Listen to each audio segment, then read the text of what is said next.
we are going to talk about the NFL. Why? Because they've successfully transformed it into a 12-month sport. There's always something to talk about. And coming up after the initial sort of splashes in free agency that we've sort of all, I'm sure, been keeping our finger on the button for, especially myself and Mike, who are a fan of two rebuilding teams, the Bears and the Patriots, respectively. We're now, I think, what I'm doing at least, and me and all the other nerds on the Chicago Bears forums are doing, you tell me what you're doing, Mike. I'm starting to think about this draft pretty seriously, and Yep. and what kind of selections the Chi-Town Bears are going to make.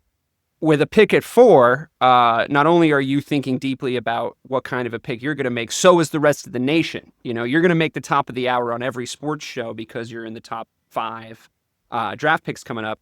The news this week, we are going to get into what we're essentially going to do as a gimmick for this show is we're going to just go through Kiper's latest mock draft. And while we do that, we're going to say good things about it. We're going to say not good things about it. I don't know. I haven't read into it super deeply. I just gave it like a once over. And that one just because there was less ridiculous, like I'm trying to make a hot take and get clicks in Mel Yeah. Kiper's than there was in some other ones. It just seems reasonable. Yep. And it might educate us on this thing. But before that, do you have any fresh thoughts about the draft overall? And like before we get into what the experts out there are predicting, do you have a current like this is the guy I really wanted to be? Well, I do, but it is predicated on something that I need to happen that is probably not going to happen. I put out into the universe like 2 weeks ago with Bobby on the show.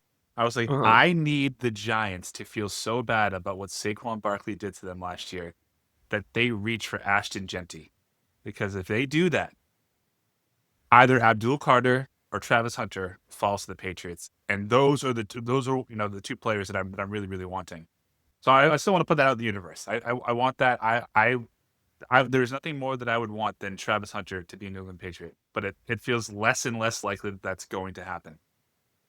Let me put myself in just. Let's take this conversation, by the way, as a no trades conversation. We're not going to talk about move ups and move Yep. downs because it's completely ethereal, right? Like it's anyone can do anything. You know, somebody could just turn around and say, "Fuck it!" Like here's our stud. This on the Thursday night before the draft. I mean, it happened last year with AJ Brown and the Eagles. So or in 2022 with AJ Brown and the Eagles. So it's like Thursday night crazy shit can happen. But this is where we are as of right now. We're gonna do the same thing with the NBA later. So my question for you is if I put myself in a position where I'm a Pats fan, doesn't that mean that even if Travis Hunter, so Cam Ward goes first, say, right? Because you're not in the business of needing a QB. You're saying you believe you've put out into the universe this the Shador Sanders is dropping rumors are truer and truer by the week. If Travis Hunter and Abdul Carter are off the board, you don't take Ashton Jeanty. No, You no, take no, Will no, Campbell, God, no. I right? take Will Campbell. Yeah, 100%. Right. Yeah. So it's you're not you're essentially hoping for a running back to go at an unprecedentedly high, well, a borderline Well, unprecedentedly yeah, high Saquon level. won at 4, right? Yeah. All those years ago, and I Yeah, just yeah. think that the sting from Hard Knocks and the way that entire deliberation was televised to all of us last year, and how Saquon goes to Philly and essentially wins them a championship, Yeah. that maybe the Giants reach one more time. I wouldn't even call Saquon a reach. Maybe they reach. They already have 4 fucking quarterbacks in their room, 2 of which they're paying a combined $20 million, and you just say, we're going to draft the next Saquon." If they do that, then the whole draft is blown up. In my opinion, like that just opens it wide up from a Patriots perspective. And you're hoping, I think probably more likely in that situation that causes Abdul Carter to drop to you, to be honest, because I think Travis Hunter's off the board in Cleveland. So unless you can, I think you can present me an opportunity where Cleveland have some sort of overarching narrative like you're talking about with the Giants, although I will completely concede that that's not a reach, that narrative, because it literally was them getting clowned on for the entire NFL season Right. combined with a Hard Knocks clip. Like it was the only thing that saved the Bears from like a huge Hard Knocks embarrassment was how bad the Giants was, that like it was just, there was this footage of basically his children in a room telling him what he should do in the draft, and it was the right thing to do. And then like him being like, if we lose Saquon, I'm gonna kill myself. And then he not only loses Saquon, Saquon goes on to have one of the best rushing years by anyone ever, and then goes on to win a championship. You're right that this narrative is ginormous. Like I mean, it would probably haunt me for the rest of my days. So what do? You try to make a big swing, is what you're Yep. saying, in order to correct this lifelong albatross you're now carrying around, like this Greek tragedy level thing that happened to you by not buying Because into the Saquon market because you knew what you had there. then I, you could say, like, first of all, I think that front office is thin enough. Like they have such thin skin that they're listening to people like us, maybe not necessarily us, and they hear all that same shit. But they could rationalize it and say, okay, well, we have one or two quarterbacks, Jameis or Russ. We already have our stud wide receiver. Let's get a stud running back. Our line's okay, so let's go after it. Like, that's what I'm hoping. I don't know if it's going to happen, but I'm just trying so hard to put that into the universe, because I would also make the argument. Yes, if I was Cleveland, I would draft Travis Hunter, but it's pretty hard to go against drafting Abdul Carter and having him line up opposite of Myles Garrett on that defensive line. yeah, but it's like a little bit of an embarrassment of riches at that point, don't you think? Like, I Well, I get it, mean, but do you think Travis Hunter, like, if are you assuming that he plays wide receiver, or is he a corner? Because there's a question I was gonna bring up a little bit later. I wonder if that makes his stock fall to maybe where you have a Travis Hunter problem. Like if he hits 4 because the first 3 teams kind of go like, well, what are we gonna do with him? You know what I mean? Like, what are we? And it's like, I don't want to really like have that conversation because you have that luxury 1 through 3. But if he's still there at 4, like, I don't know if it, like, to your point, I think this is kind of what you're saying. Like, I don't know. Obviously, Cam Ward's off the board first. I mean, that would be a real surprise that I don't really think we have to give like a ton of credence to. If the Titans like don't pick him, that just seems weird. He goes off the board first. 2 and 3, like, you could see that reach happening, and they're not completely killed for it, right? Like, if the Giants do let one of those 2 guys drop to the Pats, they're not absolutely slated right off the bat. I don't know how it works out like long term. None of us really do, but right away you're like, I don't know, like, he was like borderline Heisman. You know what I mean? Like, he was Heisman B. So, and he's like going to be a sick running back by all accounts, and if we could just get him a little blocking and just you kind of pick up where we left off with Saquon, like scheme wise, like, Dayball like has this kind of whole thing in his head. He's already in a position where he's trying to save his job. That being said, like, there isn't one good quarterback in the entire state of New York that's not in Buffalo. You know what I mean? Like, there's QB rooms in. Yeah, man. I don't know. Come on. I don't know. But it's like he needed a good situation to thrive was always like my take on him. And then he got benched after going 4-2. Yeah, I mean, that's you kind of got it though at the time, right? Like, I know there's revisionist history on that, but like Russ did have a really good like 6 weeks after that, and it was like, oh, it looks like the right thing to do. And then he just like turned back into Russ, but like worse. But like they're still gambling on him up there, so like who knows? I don't. That being said, like, yeah, I could see one of those 2 guys falling to, and I do think you take him right away if that happens. That's going to have ramifications, I think, down the board. So those would be the 2 guys if I was in your position that I would want. I don't think you should be mad if you get Will Campbell, to be honest. I don't think that you should, if for some weird fucking reason, like, to be totally honest with you, like, what happens if Cam Ward is there? Like, what happens if there's just because it's a really weak draft year. Cam Ward drops to 4. You got to let him drop to 5 now. Because there's 3 diamonds taken off the board. Do you take him for like capital, like, or because he's already lost so much stock, right? Like, you can't even really take him and trade him because it's like, well, what do those 3 teams know? If he falls 3, then he falls like 8. Like, Yeah, it's one of those situations. It's where it's just like, oh no, like, because there's a fair amount of teams in the top 10 that aren't looking for a QB this year. It's kind of strange.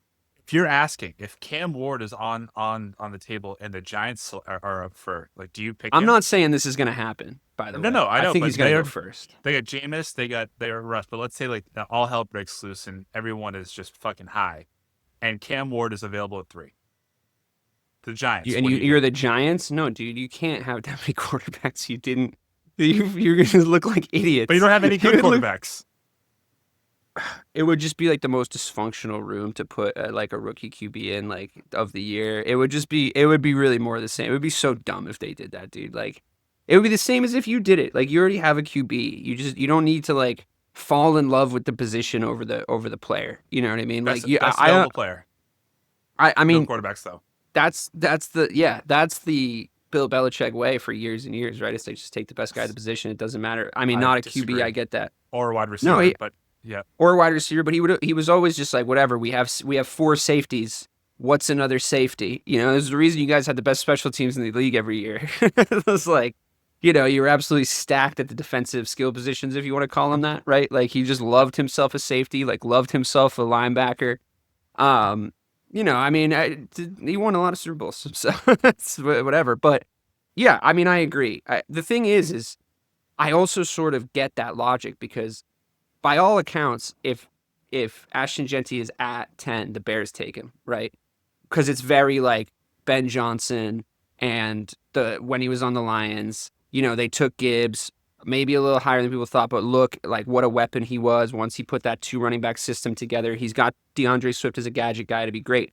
But there's so many good running backs in this draft. Like there's shitloads of good running backs in this draft. So to me, it's like, is he going to be significantly better that you spend a first round pick on him, or do you just wait for was it the Oklahoma guy? Is that the next? Is that Yeah, the but next I dude think that's going to go in the second round? I think every scenario that I've seen, and not just this mock draft that we're talking about, but all the previous ones, even from others on like PFT, is Yeah. that they have Jeanty going to the Raiders, and I think that to that team he makes the most impact, right? And that is a very Pete Carroll way to build out your offense. Gino, Ashton Jeanty, Brock Bowers, Jacoby Myers, like that screams Pete Carroll offense. And like if you just look at any other, like he won't have a huge impact on your team, on the Bears right now. And maybe in 2 years, sure. But right now, I would say like his biggest, like the best team he could go to for his situation, and to have the best impact would probably be the Raiders. Yeah, I mean, there's a few scenarios for the Bears where we like are just stacked at an offensive position again. It didn't really work out for us last year. We had like too many wide receivers and they couldn't really scheme for them, and like nobody was running in the right direction, and it was like, oh, you can't have an overstuffed room apparently. Because then people get mad they're not getting their targets as a rookie QB doesn't know how to like spread the love. Like there's all this different shit. We still do need a little bit of help in our running back room. I know he wouldn't like massively uh like upgrade us as much as he would say Las Vegas. I would agree with you there just on paper, but I mean unless he can really scheme for DeAndre Swift to look like he did in 2021, I don't, I think we need somebody who's an every down back, and I don't really think that DeAndre Swift is that. I think he can be a really good big play guy. Like he would be the Gibbs in the situation if we drafted Jeanty would be Forte. I mean, he'd be the every down guy. Did I say Forte? Am I thinking about Matt Forte? I mean, that's Is how that is far that back you're just going. Yeah. is that just the Bears? Is that just the Bears? I'm like, I just good running backs that leave and are better when they go somewhere else. I really think that's a curse of the Chicago Bears. But if we did get him, then like he would be our every down guy, right? So sure. In one hand, it's kind of like the Gibbs situation, but on the other hand, it's really a lot closer to the fucking need. We need the David Montgomery. Like we need the guy that's going to But play every single down. don't you think that, I mean, I think everyone and their mother has Tyler Warren going to the Bears. And The tight that, end. yeah, from Penn State. He's out of this fucking world. Yeah, I mean, the I think thing you'd is rather want that, right? yeah, I mean, we do have like Cole Kmet already. Okay. I'm kind of hoping that he'll get schemed for. I mean, That's like me honestly, if we're saying that not, we had Ben Watson, we shouldn't have drafted Rob Gronkowski. no, I get You that. know? No, I get that. I totally understand that. I really do think that. Like the thing is, I'll put it to you this way. This is how I feel. If it's not a splash like Tyler Warren or Ashton Jeanty, if it's not like those two guys specifically, to really be like, oh shit, like they were able to get like a really good weapon on offense, like it was worth going for, then I want to be in the trenches. Like whatever, just best available offensive line, best available defensive line. And then for like the next two picks, like do the same shit. So, because that's where I want to be building from right now. So yeah, I would take Tyler Warren if he really is as good as you say. Is he really as good as you say? Boise State, right? Penn State. Penn State. Yep. Right. No, Interesting. he's nasty. I mean, You're saying I honestly, should be happy if that happens. yeah, I mean, it was just, I mean, this year was incredible. I think he had 100 catches, over 1,000 yards, 8 touchdowns, and he's a 6'6" tight end, 260-pound tight end, and he's running Yeah, like because then you're in a similar situation where you put him in kind of a running back situation, like he would be. You take a lot of pressure off Cole Kmet then, and you let Cole Kmet make plays because he's out there completely alone, like a ton of the time because we have weapons like appropriately spaced around the field. That would be cool. So you're saying if that happens, I should be happy. Yes, I'm saying like So does Mel Kiper. if you have Jeanty or Warren on the board, Yeah, you're not going to lose, right? That's great. And I mean, just so you know, like his 40 time is 4.6 for a tight end. That's that's fast. That's real fast. What about Jalen Walker, that linebacker out of Georgia? Because like to be honest, I know this hasn't worked for my team like since 1985, but I'm so interested in the defensive players in the draft like every single time because I'm a Chicago Bears fan. Like I'm just like, who's the next Brian Urlacher though? But I think you need to remove yourself from the past because Brian Urlacher didn't win a ring, and odds are you're defensive probably rookie of the year though. And you're probably not in the Super Bowl in '85 if you don't have a guy named Walter Payton. Yeah, but he didn't have a great game. Running backs usually don't in the Super Bowl. It's weird, isn't it? Yeah. It's just it happened this year. It was very 85-y. Right. Pick six, everything. Bizarre. Listen, okay. You have Caleb on a rookie deal, and you're free. I know you got to take so advantage far, of it. You've won it. Like it's not even close. Yeah, we're the offseason champs again. Great. Yeah. But for real this time, excited. Like you signed real people. You have a real head coach. Yeah. I think it's time. Like this is the I'm time not you getting, go all I'm not in getting Caleb. excited yet. I'm not getting excited yet. I know. I do